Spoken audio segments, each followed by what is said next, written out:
awalnya blondosan. Blondosan murni, gak ada jalur hitamnya itu mas.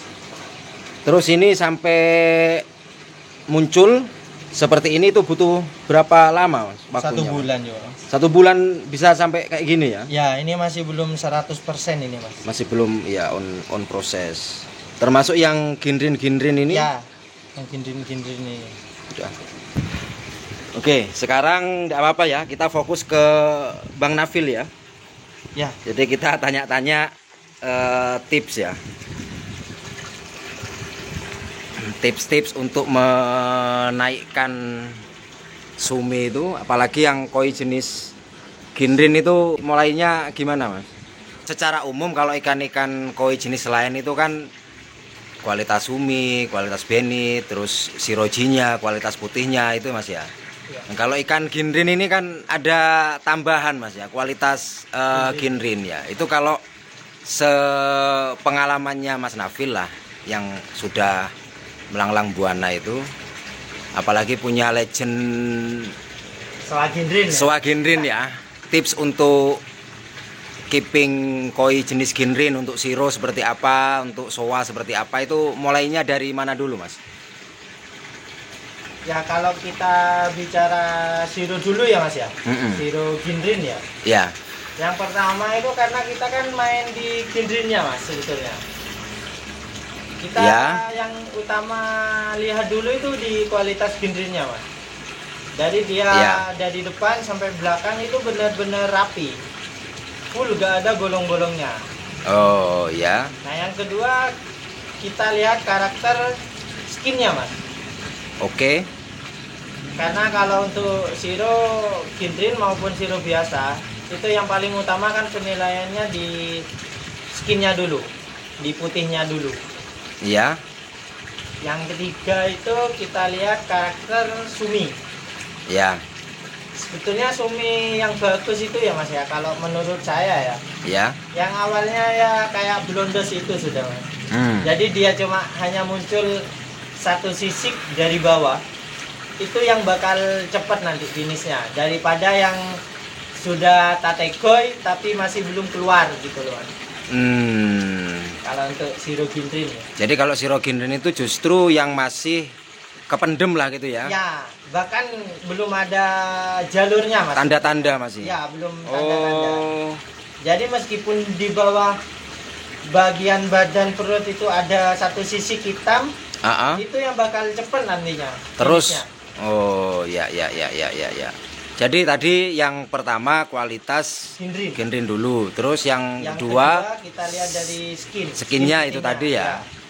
Jadi yang penting misalkan ini kita nemu ikan ginrinnya bagus, meskipun polosan atau hanya satu sisi aja, itu bisa jadi kalau di keeping lebih cepat yang gitu mas ya? Ya, lebih cepat yang munculnya dari bawah mas kalau siro sebetulnya. Oke, baik siro. Ginrin maupun yang non ginrin. Yang biasa ya, non ginrin. Kalau misalkan dari kecil nih, misalkan ada siro dari kecil udah kebentuk ini polanya, itu gimana tuh? Udah finish ya mas ya? Iya, anggaplah udah finish. Sumi ya? Iya. Kita jangan terlalu banter nanti mas ngegronya. Oh, tinggal mengontrol grow-nya ya, gitu ya, tipsnya ya. Kita main grow-nya aja nanti. Karena kalau udah kecil dia udah finish mas, kalau kita kebantaran grow, takutnya nanti ketarik suminya itu. Ya. Ketika dia udah ketarik, kembali lagi sama gen ikan. Kalau dia emang gennya bagus, dia masih bisa balik. Kemungkinan masih bisa balik. Tapi kalau gennya udah gak bagus mas, takutnya dia gak balik, malah gak bagus lah nanti polanya. Oh gitu. Apa pudar gitu deh, bisa ya, pecah bisa gitu pudar, ya? Bisa hilang ataupun pecah. Apalagi untuk ginrin kan yang kita jaga kan ginrinnya mas. Ya, takutnya ketarik atau pecah gitu. Terus ada pertanyaan nih yang biasa sering ditanyakan oleh para pemula itu. Ginrin, kualitas ginrin itu bawaan atau bisa bisa dibantu dengan misalkan melalui treatment tertentu, media atau mungkin pakan atau bagaimana mas? Kalau untuk kualitas ginrin itu sebetulnya kita yang utama itu Ya. dari genetik, Mas. Dari gen ya? Dari gen indukannya sendiri. Hmm. Nah, jadi Ya, kalau ya. misalkan gen indukannya itu kualitasnya benar-benar mantep lah ya, Mas ya. Itu emang bisa lah nurun sama anak-anaknya nanti. Tapi kalau kita misalkan ada beberapa sisik ginrin itu yang masih belum muncul ataupun bolong gitu, Mas. Iya. Itu juga bisa kita bantu dengan treatment lah gitu. Treatmentnya kalau kita ingin menumbuhkan ginrin yang bolong itu yang masih belum jadi, Iya. yang pertama itu bisa dari sinar, Mas. Cahaya matahari. Ya, cahaya matahari. Karena itu ya anggapannya lah 80% lah. Itu sangat membantu buat menimbulkan ginrin. Dan juga ginrin itu biar nyala gitu loh, Mas. Jadi kalau maksudnya kalau ada ikan seperti itu atau ginrin kurang menyala tapi gennya bagus gitu ya. Ya. Itu kipingannya harus kena sinar gitu Ya, maksudnya. harus kena sinar lah, Mas. Sering-sering dijemur lah gitu. Oh, istilahnya. siap. Kalau untuk zero ya kita Pakan kalau enggak ya? pakan nggak sebegitu pengaruh sih, Mas, kalau untuk zero. Karena Ya. zero ini sebetulnya nggak membutuhkan color ya, Mas ya. Kalau zero ini, soalnya dia kalau di push color itu bisa-bisa jadi soa nanti malah, Mas. Karena zero ini Ya. kan gen aslinya kan soa. Ya, Tetap peranakan ya, dari soa. Peranakan dari soa. Ya. Oh, ya. Kalau zero ini yang utama ini sebetulnya dari kualitas air, Mas. Oke, kualitas air ya. Ya, itu yang sangat berpengaruh untuk sumi dan sirojinya. Kualitas air yang seperti apa, Mas? Bisa dijelaskan, Mas? Kalau kualitas air ini kita harus yang pertama itu harus dingin, Mas.